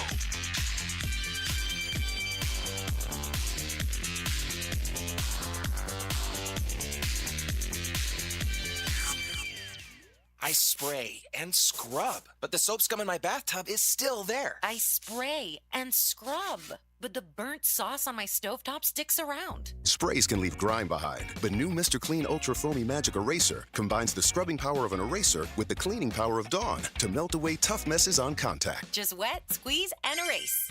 Stop spraying, start erasing, and clean with more magic than ever with new Ultra Foamy Magic Eraser. Mr. Clean, Mr. Clean. 1010XL is presented by Farah and Farah, exclusive injury law firm of the Jacksonville Jaguars. Protecting you and your family. Call 396-5555. Jacksonville. Hacker After Dark on 1010XL. A little bit past halftime here on Hacker After Dark. We'll take you up till 10 o'clock as we do every night here on 1010XL 92.5 FM. Coming up towards the bottom of the 9 o'clock hour, Ira Schofel, warchant.com, as Florida State caps off their spring on Saturday, the spring showcase there at Doak Campbell Stadium. You know, I don't know if people realize, Florida State fans, you probably realize this, and if you don't, you're about to, and you'll definitely realize it if you go over to Tallahassee on Saturday. The renovations going on to Doak Campbell Stadium. I was talking to Ira earlier, and apparently the capacity in Tallahassee for home games this year is going to be roughly 55,000, maybe 60,000. Normally it's upwards of 80. They have basically torn down one side of the stadium, and they're putting some new luxury suites and different such things in. But it's a construction zone, and it will be for this year. It's going to be an 18-month process. So I don't know what that means with season ticket holders and all of that, but it'll be a lighter capacity in Tallahassee than normal. And, of course, Florida does go to Florida State this year the Saturday after November, and that's always a very hot ticket. And you want to talk about it being a hot ticket? Well, it's definitely going to be a hot ticket this year with 20,000 less seats available there in Tallahassee. But the football team caps off spring on Saturday. They got to replace a lot of guys. Remember, they had 12 guys that were at the NFL Scouting Combine. They're going to have a ton of guys drafted next week in Detroit. But as we all know, Mike Norvell just reloads, right? Does well in the portal, does well on the recruiting trail in high school. A lot of those young guys will have to emerge and step up. But Florida State still probably the favorite in the Atlantic Coast Conference. So we'll talk to Ira Schofel of warchant.com. Coming up towards the bottom of the 9 o'clock hour, coming up in less than 10 minutes, back into the Jacksonville Jaguars, Josh Edwards of CBSSports.com, as we'll talk Jags and draft with one of the main draft guys at CBSSports.com, my friend Josh Edwards. Speaking of the Jaguars, Trent Baalke, Doug Peterson will meet the media tomorrow for the annual pre-draft luncheon. I will be down there at the Miller Electric Center. Looking forward to hearing from Trent and Doug. I'll certainly have a lot of thoughts tomorrow night on a Thursday night edition of Hacker After Dark. I said this earlier in the week. I'll say it again. I've been to a lot of these media luncheons. A lot of them are just fluff, particularly the Dave Caldwell media luncheons were a joke. At least we got a free meal out of it. But they were a joke. Gene Smith, honestly, I don't even remember if Gene Smith did them every year that he was GM. Shaq Harris, I think, did a few of them. But I'll give Trent Baalke credit in this regard. I know a lot of you want to bash Trent Baalke. I think at these pre-draft media luncheons, of all the general managers in Jacksonville that have done them over the years, Baalke is the most forthcoming with information. I think he does give you some things. It's not just fluff when he talks, and I hope that's the same way tomorrow. You can gain knowledge as to what the Jags may or may not do next week if you really listen to what Trent says. And some general managers do that, some don't. I'll give Balky credit. He doesn't have to be as forthcoming with info as he is normally, but I have gotten some tidbits and some things that he said in these pre-draft luncheons that probably came to fruition. And I'll go back to his press conference at the end of the year saying we need to get stronger in the middle of the line of scrimmage on both the O-line and the D-line. And what did he do? He went out and got a center right in the middle of that O-line and Mitch Morse. He went out and got a defensive tackle right in the middle of that D-line and Eric Armstead. Again, if you listen to some of the things Trent Baalke says, you can get some information as to what they may or may not do next week at the draft. But I'll be down there, certainly looking forward to that. The NBA right now, the NBA playoffs, the Eastern Conference play-in is tonight. Miami and Philadelphia, this is a good one. They've gone to the fourth quarter in Philadelphia. The winner of this game gets the New York Knicks in round number 1. The loser of this game, it's not so simple. They'll have to play again on Friday night against the winner of the game to follow tonight, Atlanta-Chicago. And the loser of this game, their best-case scenario is they'd have to play the Boston Celtics in round 1. So if you don't want to play Boston, which is probably a good idea, you need to win tonight. So that's why it is a battle right now, 76-75, Miami over Philly. About 9.5 minutes to go in the fourth quarter. The battle to avoid the Celtics in round number 1. Again, the winner of this game does get the New York Knicks beginning this weekend up at Madison Square Garden. Let's get back into the NFL. Let's talk Jaguars. Let's talk Jaguar draft. Let's talk wide receivers, defensive backs, offensive tackles, and more. Josh Edwards, CBSSports.com. Does a great job on an annual basis covering the draft, and he joins me next. Hacker After Dark on a Wednesday night here in the city of Jacksonville, and we're glad you're with us on 1010XL and on 92.5 FM. Get Florida Gators play-by-play on 1010XL. The Gators hope for harmony in Music City, Florida Vanderbilt, Thursday and Friday night and Saturday afternoon on 1010 AM. Hacker here for Awaken 180 weight loss. Awaken 180 weight loss. The number 50 is an interesting number for me. That's how much weight I've lost since February 20th, thanks to Awaken 180. 50 pounds. If you would have told me when I started Awaken 180 on February 20th, Ryan, you're going to be down 50 pounds in less than 2 months, I would not have believed you. Awaken 180 did that for me. It is the best weight loss program I have ever been on, and it's not even close.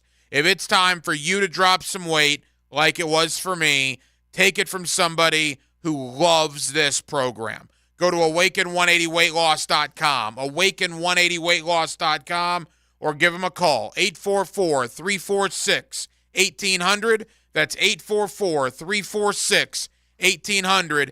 That program is changing lives. I'm one of them. I'm down 50. Thank you. Awaken 180 Weight Loss. Winter time at the Blue Crab House. You know what that means. Time for oysters. Buy them by the tray, broiled, half shell with Romano cheese, wine topping, or fried. And of course, each and every Wednesday, $1 oysters at the Blue Crab House. Serving Northeast Florida since 1996. Make reservations by calling 260-CRAB. Jacksonville's best, the Blue Crab House, off of San Jose on Jewington Creek Road. Hey, sports fans, this is Hayes Carlyon from MyBookie. Look, we've all been there before. A weekend trip to the casino canceled because real life came calling. Well, MyBookie's new and improved online casino is here to change the game. Dive into a truly realistic casino experience featuring the latest in slots, progressive jackpots, and live dealer action, all from the comfort of your own home. I love the live casino. The roulette is awesome. It's so easy and so much fun. Just go to MyBookie and click Live Casino at the top. You'll find live dealers ready to deal or spin just like you're at the casino. The MyBookie Casino provides a Las Vegas experience when the action is in your hands. Start at MyBookie today with a generous sign-up bonus using promo code 1010XL And a revamped loyalty program ensures a host of exclusive VIP perks. So sign up and hit the casino with promo code 1010XL. The more you play, the more you win. Only with MyBookie. Men, are you suffering from erectile dysfunction or PE? The medical providers at Prime Men's Medical Center offer breakthrough treatments that eliminate problems in the bedroom without pain or surgery. 98% of men see instant results on their first office visit. Listen to a specialist in men's health. I'm Dr. Simovitz. Prime Men's Medical Center offers breakthrough medical treatments that eliminate ED and PE. Men are even lasting 90 minutes or longer, regardless of age or medical history. But that's not all. For a limited time only, call Prime Men's Medical Center now, and your initial consultation and first treatment are completely free. You'll see instant results right in the office. You'll even get a gift that enhances your performance in the bedroom. All this, worth hundreds of dollars, is free if you call now. 904-664-8217. 904-664-8217. That's 904-664-8217. Hello, First Coast. I'm sure by now you have seen our bright green GFL trucks and containers throughout the greater Jacksonville area. We're an industry leader in solid waste and would love the opportunity to earn your business. We're committed to customer service, reliability, and have an unwavering focus on safety. Whether commercial or construction, let us haul your waste away. Call 904-760-5880 to get a quote today. From GFL, Green for Life. Have a better morning drive with Brunch with the Tour. Tour news, tips, and inside info. Your highly technical golf terms, you'll use them on your very first lesson. Brought to you by Clearwater Irrigation, 8:30 Tuesday morning on 1010XL. Mortgage rates have lowered going into this spring selling season. Have you had problems selling your home in the past? Are you looking for a promise, a solution? I'm here to give it for you. It's Chad and Sandy and ChadandSandy.com, the real estate experts I trust and recommend with the sale of your home, or mine for that matter. Maybe you want maximum equity, or perhaps you're worried about costly repairs or upgrades. Chad and Sandy deliver this simple promise. They guarantee your home sold at an agreed-upon price and deadline, or they will buy it. You have literally nothing to lose. Take Pete in Lakeshore. I was in a pickle. I heard Chad and Sandy on the radio and called because I needed to cash out on a rental property fast. I was struggling to rent it. I called Chad and Sandy, and I got an offer for full asking price within days. These guys made it easy and delivered big-time results. Call the agents I trust and recommend to sell your home. Chad and Sandy, they guarantee to sell your home or they will buy it. Find out more at ChadandSandy.com or call 414-6200.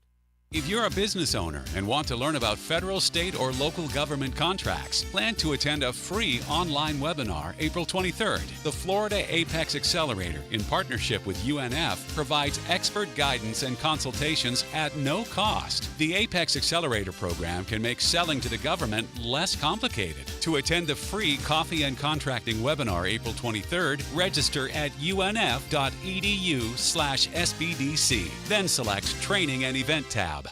Hey, it's Matt Hayes. Spring is blooming, and the last thing I need is an AC or plumbing issue.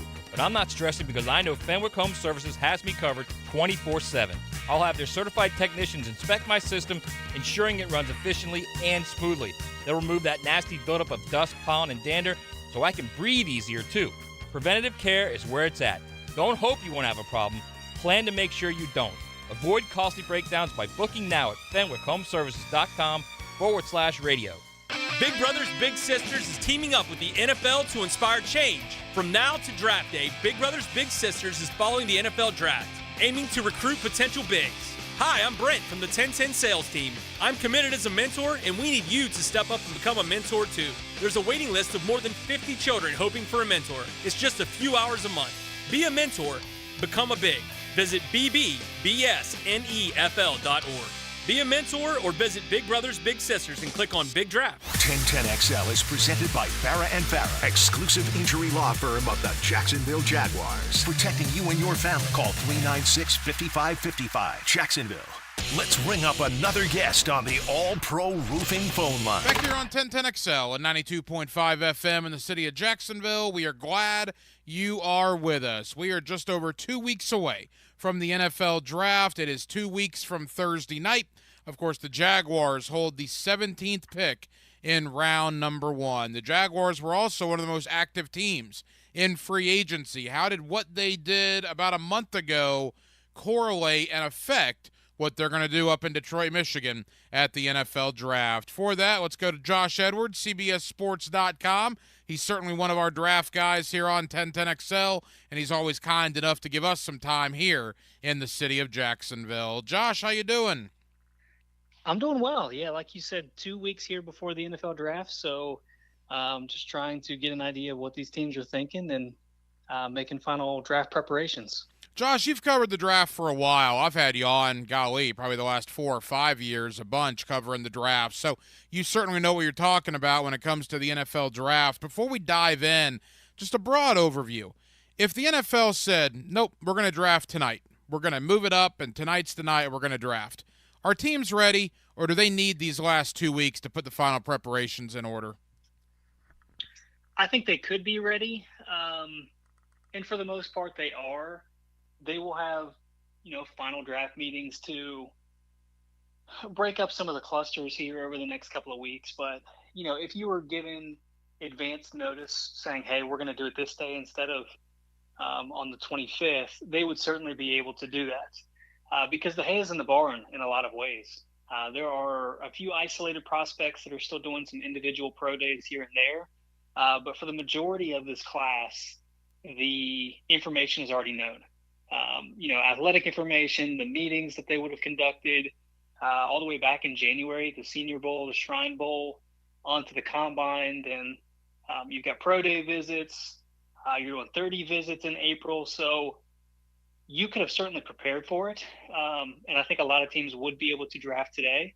It's just a matter of, dotting some I's and crossing some T's. Or as they say in Wayne's World, dotting some lowercase j's, which is always a funny line for me. All right, so let's dive into the Jaguars. One of the most active teams in free agency. Now, they lost some guys, certainly, Calvin Ridley among them, but they brought in a bunch of guys from Mitch Morse to Eric Armstead, Gabe Davis, Ronald Darby. I mean, go down the line, Darnell Savage. Josh, what was your takeaway on what Jacksonville accomplished in free agency? It was a mixed bag. I think they did some good things. There were, some things that I thought they could have done a little bit differently. Starting with Mitch Morse, that's an improvement at center, just the way that Luke Fortner has played. He's been incredibly reliable in terms of his availability, but has not shown the level of competency that you would hope to have at that position. So I understand bringing in a veteran there, especially one that will have such close communication and connection with Trevor Lawrence. Bringing in Eric Armstead to go with Josh Allen, the Javon Walkers, just all of that talent that they've assembled along that front seven, I think is incredibly beneficial because now you have another player that is capable of creating for himself, which is going to create more one-on-one opportunities for Josh Allen, coming off a sensational season by all accounts. And then there's some things that you wish they could have done a little bit differently. Allowing Darius Williams to leave, given the salary cap constraints that they were kind of facing. Now that has kind of created a need at the position. Calvin Ridley, I don't think anybody saw that coming, and I'm not sure that Jacksonville could have done any more to change his opinion. But it does leave a little bit of a void at that wide receiver position for Jacksonville because you made the signing of Gabe Davis to pair with Calvin Ridley. You could kind of see how all the pieces fit together when Davis and Ridley were both in the plans, but now that Ridley is signing elsewhere, you still have a need to fill up the position.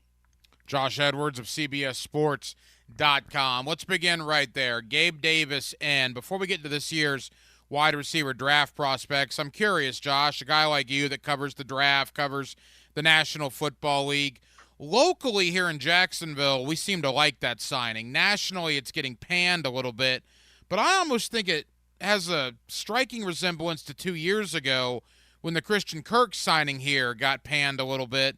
Nobody really talks about that anymore because Kirk has proven to be a very good asset for the Jaguars, and I wonder if lightning will strike twice when it comes to a guy like Gabe Davis. Yeah, it's a little bit less of a financial investment than what they gave Christian Kirk a couple of years ago, and you're right. I mean, that was a heavily criticized decision at the time. Christian Kirk, when available, I think has been a very quality player for Jacksonville. And I think just the way that all of those skill sets and those pieces work together in that offense was incredibly valuable when they were all available, Zay Jones included. When you bring in Gabe Davis, I thought that, would probably open the door for them to move on from Zay Jones. But now that Calvin Ridley is gone, you kind of need to add that, I don't want to say speed element so much, but, the capability to stretch the field vertically while also playing underneath, somebody that's going to keep defenses honest. Gabe Davis is, a little bit more, of a downfield specific type threat. Christian Kirk is somebody that can work underneath. So having a guy like Calvin Ridley that could do a little bit of everything kind of open the field up for what they want to do. And I think losing that skill set just kind of creates a little bit of a void, even if having a Gabe Davis can still lead to a quality role. I still think that you're trying to find a fit and a replacement for what Calvin Ridley was able to bring to your offense. Now let's get to pick 17 in round one when it comes to wide receivers. The two names being targeted or being talked about every mock draft you see, A.D. Mitchell from Texas, Brian Thomas from LSU. In fact, Thomas has been mocked to Jacksonville a bunch. Rumor has it that the Jaguars also like Mitchell a lot from Texas. Josh, what's your opinion on both guys? And if both are there at 17, who do you think is a better fit for the Jaguars? I think Thomas is a little bit farther along as a prospect. The way that I've discussed A.D. Mitchell is that he's more of a vision right now than he is a finished product. He looks and has tested athletically the way you would hope for an ex-wide receiver to test. Which is what they are looking for at the position. I think Brian Thomas gives you a little bit of that versatility as well. So either is a good fit for what they ultimately want to do. But for me personally, I probably lean towards Thomas a little bit more right now just because he is, I think, more capable of contributing right away. And Jacksonville needs that. Having missed the playoffs, having so many expectations as a franchise for quarterback Trevor Lawrence this coming year, I think it's important to have a player that is capable of contributing now. And I think for me, Thomas is a little bit more ready to do so.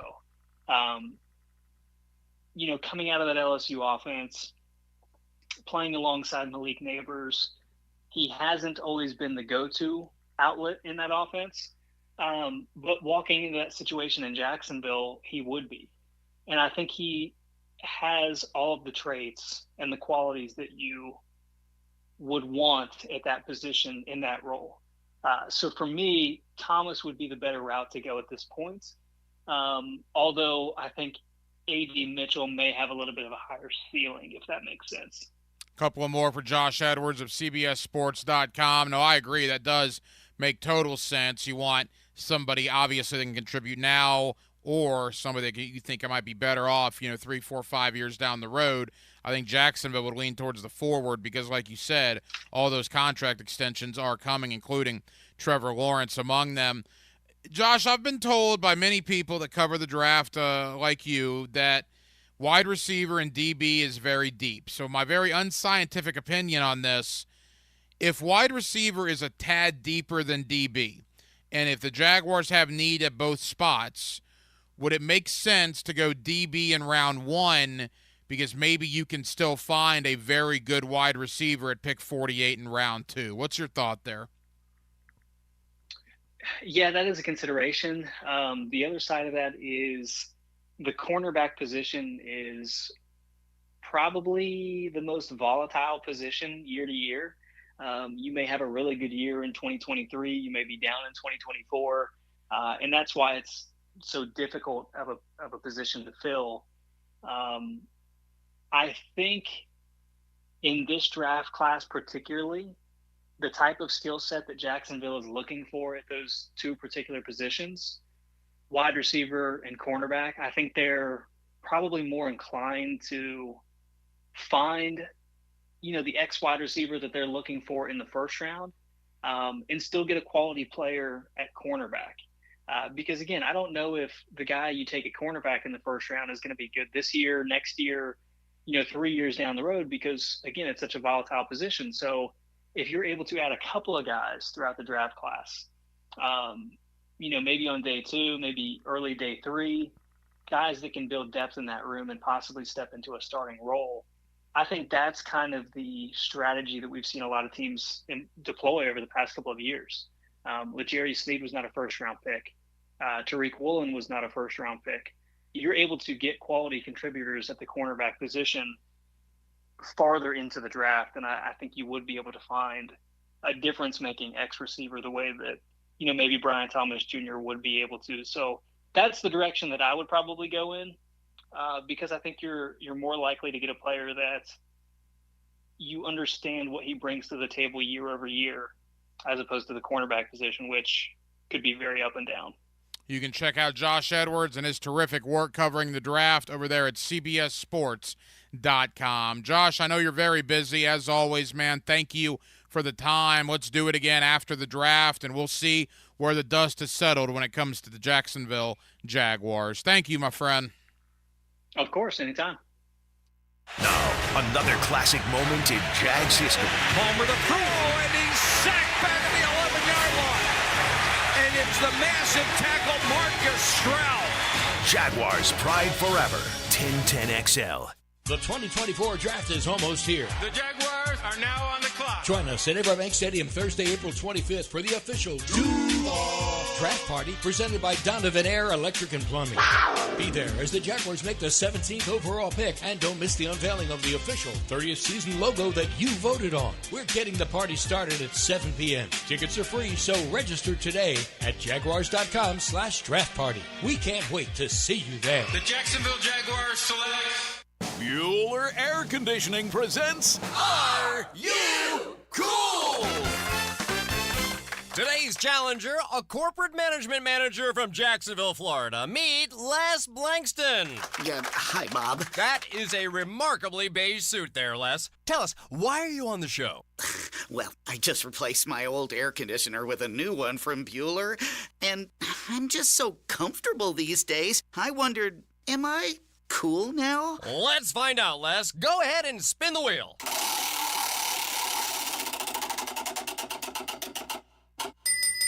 That's right, Les. By upgrading your old AC to a more energy-efficient model from Bueller Air Conditioning, you'll save money, save energy, and proudly show your family that you are cool. Ooh, do you think I should get a mohawk? Pace yourself, Les. Stay cooler with Bueller. Visit BuellerAir.com. Make sure your roof is ready for the next Florida storm by scheduling a complimentary roof inspection with Universal Roof and Contracting. And right now, get $200 off your roof repair and $500 off a roof replacement. Plus, no interest for 1 year. This offer expires April 30th and restrictions apply. Ensure peace of mind before the next storm hits with Universal Roof and Contracting. License number CCC 057165, CBC 1258484. UniversalRoof.com. Attention veterans, if you have a VA loan, you need to listen to this, especially if your current rate is higher than 6.5%. Now is the time to take advantage of the federal government's VA Streamlined Refinance Program. With my friends at Loan Pronto, you can. Go to loanpronto.com. Prosser here, and Loan Pronto has fixed rate APRs in the 5s. You can drop your rate now. Lower your payment with no income documentation and no appraisal. Do it at loanpronto.com. Their all-digital platform makes it easy. They can even cover your closing costs. If you need cash now, Loan Pronto can get you up to 100% of your home value. You can pay off all your credit cards or other debt and save as much as $1,000 a month. Call Loan Pronto now at 904-999-1508 or get a 30-second rate quote at loanpronto.com.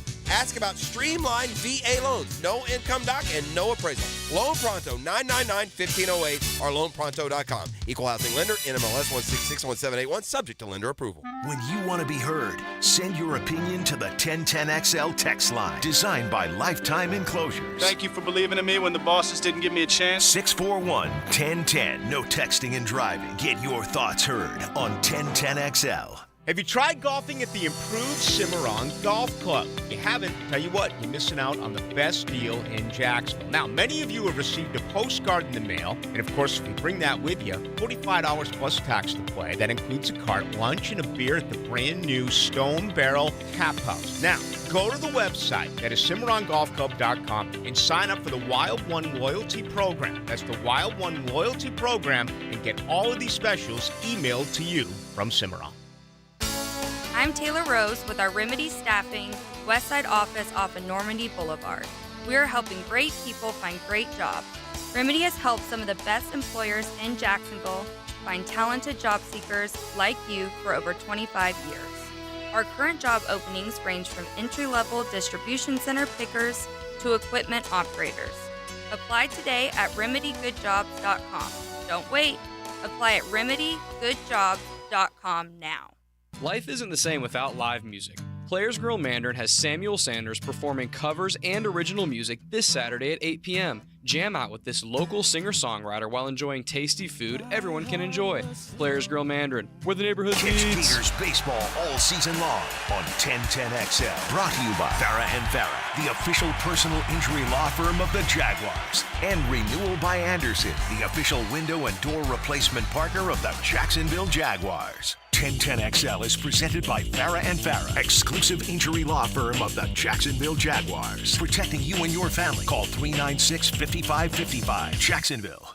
Let's ring up another guest on the All-Pro Roofing phone line. Back here on 1010XL and 92.5 FM in the city of Jacksonville. We are glad you are with us. Spring football wrapping up all over the country. That includes in Tallahassee, where Mike Norvell and the Florida State Seminoles will have the Garnet and Gold game this Saturday there at Doak Campbell Stadium. With that, Ira Schofel, warchant.com, does a great job covering Florida State. He's certainly one of our guys over in Tallahassee, and he's kind enough to join us here on 1010XL. Ira, how you doing? I'm great. How are you doing, Ryan? Ira, we're good, man. Thank you for the time. And all right, it's certainly a different-looking Florida State team. A lot of guys that were big contributors the last couple of years are going to have their names called next week up in Detroit. Before we really dive in, just a broad overview, the roster, the retooling, if you will. How has the spring gone for the Noles this year? I think it's gone good. It's definitely going to be a different-looking team. As you said, they had 12 guys go to the NFL Combine. They actually could have 13 guys drafted because Akeem Dent, the safety who didn't get invited to the Combine and had a really good pro day, and now there's some talk about him maybe getting drafted. So, we'll see how that plays out. But if you lose, 12 or 13 guys to the NFL, your team's going to look a whole lot different the next year. But Florida State, as Mike Norvell has done since he's been here, has really done a good job in the portal. They went out and got 5 guys from Alabama. They kind of benefited from the transition in coaching staffs there. Got Marvin Jones Jr., the son of the FSU legend from Georgia. He was a 5-star defensive end who had originally gone to Georgia. They got several other 14 or 15 transfers in all. And so, I think they still look like they're going to be a formidable team, but I think a different-looking team in 2024. For the guys that were there last year and the guys that lived through the getting hosed, quite frankly, by the committee, any motivation, any talk about that, or have they turned the page? You don't hear them talk about it too much, but I think it's definitely a motivation. I think that still sticks in their craw, and I think and a lot of the guys who went on to the NFL said that it was actually a motivation for them in their pre-draft workouts because, they felt like the whole program and they were dissed as well. So, I think it's lingering. I think it lingers for the coaching staff. It's not something they talk about on the regular, but I definitely think it's a motivation, and I think there's a feeling that they need to leave no doubt this season. They need to make sure that with the playoff expanding, that Florida State belongs in that playoff. Ira Schofel, warchant.com, here with us on 1010XL in Jacksonville. Brand new contract this offseason for Mike Norvell. He's now one of the highest paid coaches in college football. Certainly, Ira, well-deserved for the job he's done there in the last couple of years. Yeah, he's now one of the $10 million men, and, it was partly a reward for what he's done so far, and then partly also, to countering the interest that Alabama was showing in him. I think I think Alabama really narrowed it down to Mike Norvell and Kalen DeBoer, and they ended up hiring Kalen DeBoer, but I think there's a good chance Mike Norvell could have taken the job if he wanted it. And Florida State needed to make a real commitment to him, but also to his staff and also, to the overall program. So along with that raise for Mike Norvell, he was going to make $8 million a year. Now he's making $10 million a year. They also, gave raises to basically across the board to the support staff, and then they're expanding, the staff and recruiting and some of the operations. So Florida State's all in. They definitely believe Mike Norvell's, the guy for the future, and they're making that investment. Not only are they expanding in that department, a lot of construction upgrades going on, particularly at Doak Campbell Stadium, correct? Yes, and people will see that if they go to the spring game, which is Saturday, spring showcase. It's going to be Saturday at 4 o'clock, and really half of the stadium has almost been torn down. They basically cleared out the stands on one side of the stadium and part of the end zone, and it's going to be a kind of a temporary situation. They still are going to play the spring game in there, but it's going to look like a construction zone. Half of the stadium is pretty much untouched.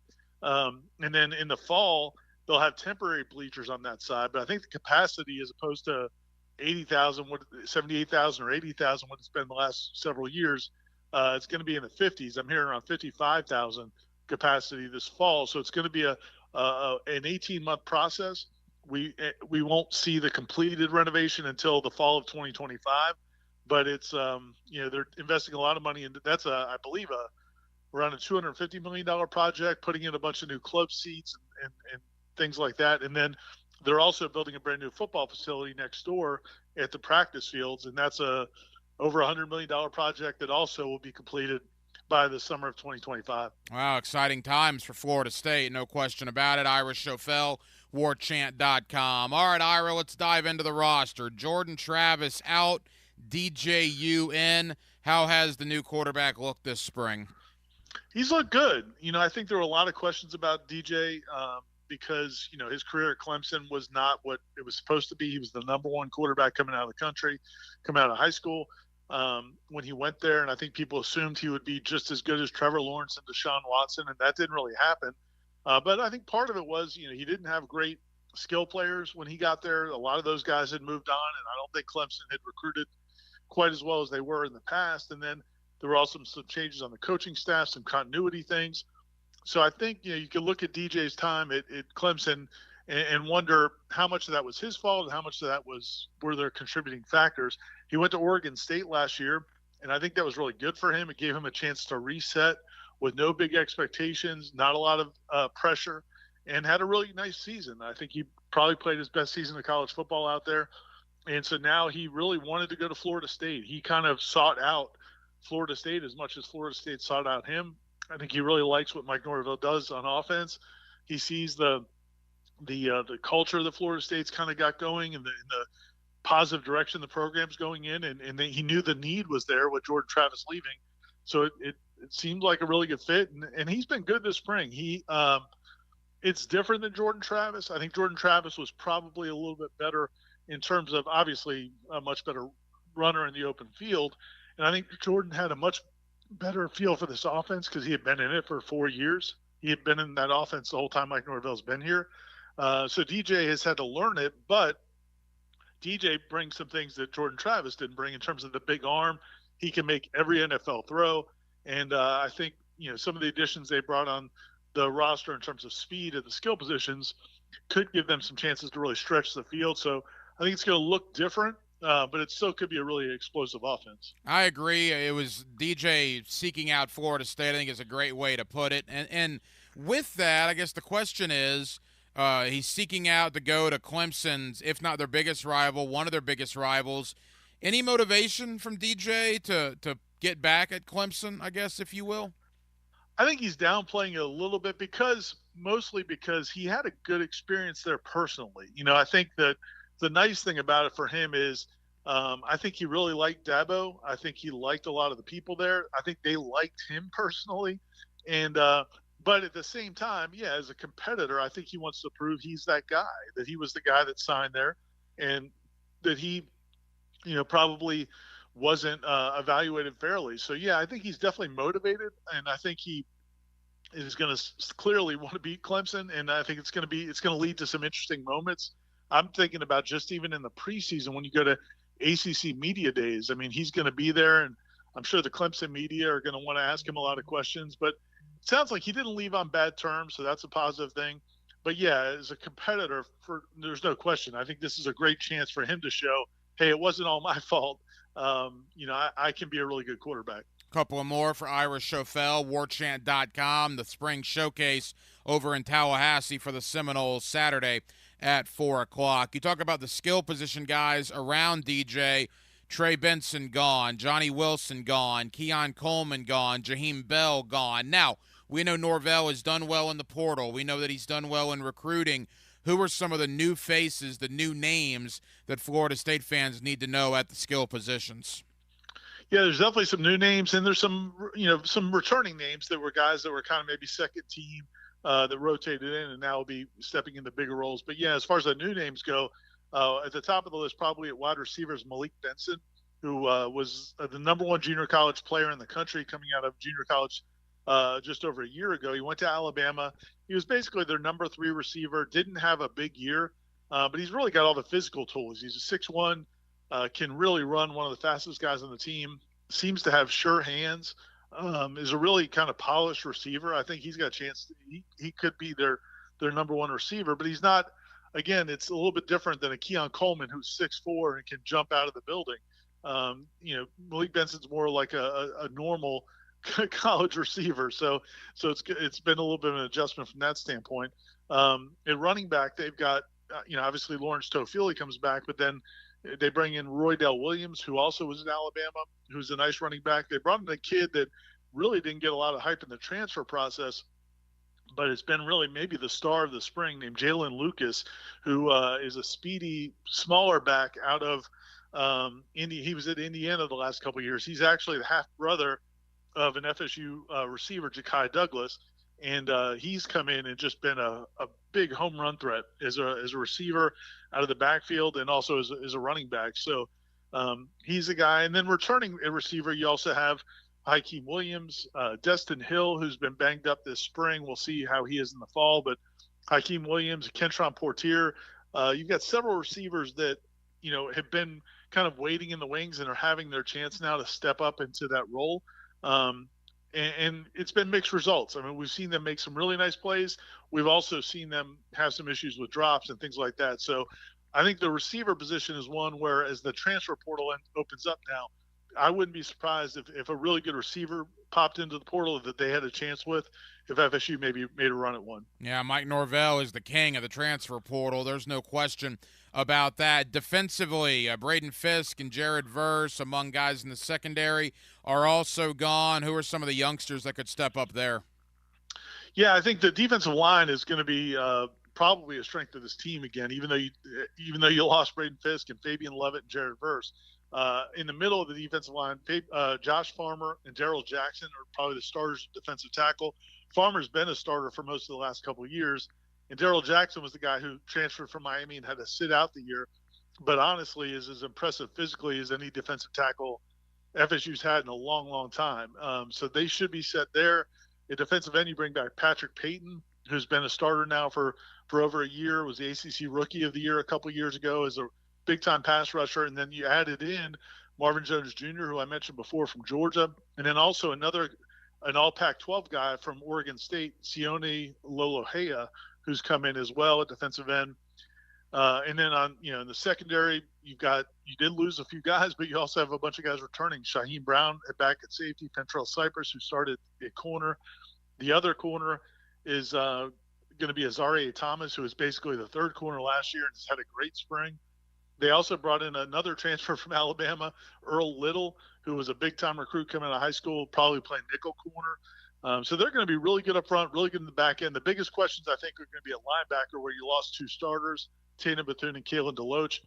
You've got some experience back. You've got some new faces in there, but that's the position. Linebacker is one that I think a lot of FSU fans are going to be a little nervous about until they see how they play this season. Ira, as we begin to wrap up, 5 transfers from Alabama, from one school to another in the same offseason. Well, you don't see that a lot. Any reasoning for that, in your opinion? It was a kind of a perfect storm. There were a couple of situations that just made sense. Two of those guys played for Patrick Surtain Sr. when he was their head coach down at American Heritage. Marvin Jones Jr. and Earl Little both played for him down in South Florida in high school, and he's now on the staff as defensive backs coach and is doing really well here. So that helped. Plus, Marvin Jones Jr.'s dad obviously was a legend at FSU. So those were kind of a good combination. Then a couple of the other guys were guys that they had recruited previously before they went to Alabama and had good relationships. But at the time, Florida State wasn't really doing well on the field. They recruited Malik Benson when he was coming out of junior college. They recruited T.J. Ferguson, an offensive lineman, when he was coming out of high school. They also tried to recruit Sean Murphy, the linebacker, when he was coming out of high school. And they just, at the time, Florida State wasn't a very good program. Now things weren't working out great for those guys at Alabama. Plus you had the coaching change, and Florida State was a school that they liked coming out of high school or out of junior college.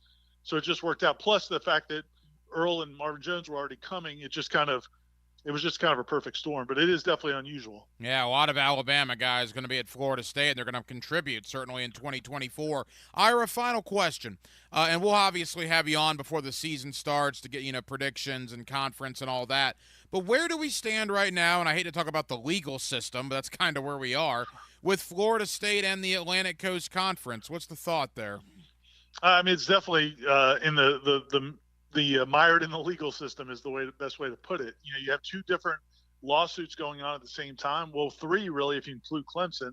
But Florida State is suing to get out of the ACC. They're suing to get the rights fees lowered for them. They're trying to get a lower exit fee to leave the ACC. So that's happening in Tallahassee and Leon County Court.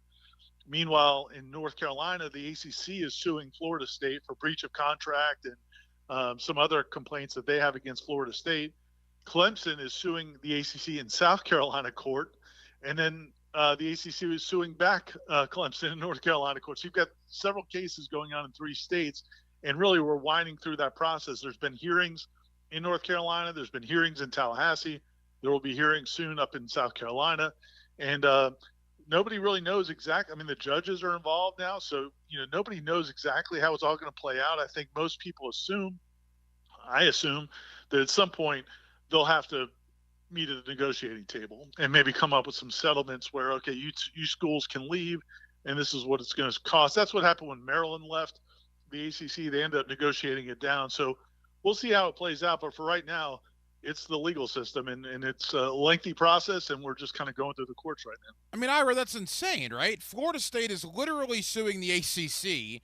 The ACC is literally suing Florida State, yet the football season's 4 months away, and Florida State is a member of the Atlantic Coast Conference. I mean, that's insane.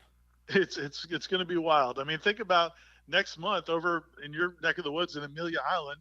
The ACC athletic directors and football coaches and basketball coaches are going to meet for their annual meetings over in Amelia Island. And, they're going to have meetings with each other while two of the biggest schools, Clemson and Florida State, are suing to try to get out. And the conference is suing them, but they're supposed to have meetings to discuss rules changes. And, and college football seems like it gets weirder by the day, and this is definitely one part of it. Wow. Ira Schofel, warchant.com, does a great job covering Florida State. He's certainly one of our guys over in Tallahassee. Ira, I know you're busy, man. Thank you as always. Enjoy the spring showcase, and we'll do it again soon, my friend. Sounds great, Ryan. I appreciate it. And thank you to Ira Schofel, warchant.com, for joining us tonight here on Hacker After Dark as Florida State, the spring showcase, 4 o'clock on Saturday in Tallahassee. They're the final team in our area that will have their spring game. Florida, Miami, Georgia last week, Florida State on Saturday. As, look, Mike Norvell's got a lot of talent to replace.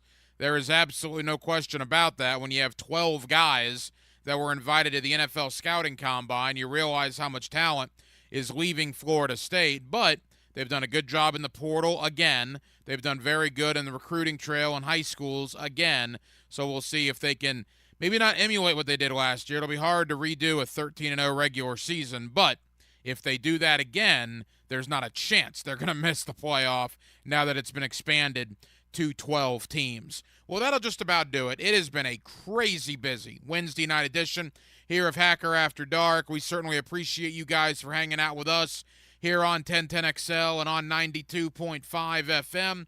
We have a ton of people to thank. Again, Irish Schofel, he's our guy over in Tallahassee, warchant.com. Thank you to Josh Edwards, CBSSports.com, covering the NFL draft. Talk Jags and draft with Josh Edwards. Always appreciate Zach Goodall, formerly covered the Jaguars. Then he went to Gainesville for 5 years to cover the University of Florida. He's now coming back to Jacksonville, taking over Jaguars Wire, which is a part of USA Today. And we appreciate Zach taking time out for us tonight. And back in hour number 1, 10 years in the National Football League, my friend Leger Douzable, former Jaguar defensive lineman. You see him now on Sirius XM NFL Radio and on CBS Sports HQ. Always appreciate talking Jaguars, AFC South, draft, and more with my buddy Leger Douzable.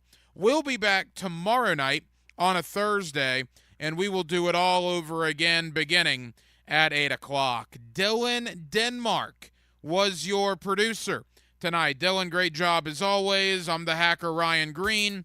And again, Jacksonville, thank you for spending part of your Wednesday evening with us right here on Hacker After Dark on 1010XL and on 92.5 FM.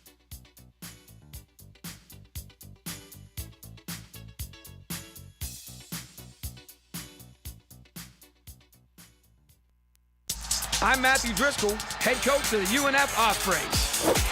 That's the way to hit it. You're listening to 1010XL and 92.5 FM.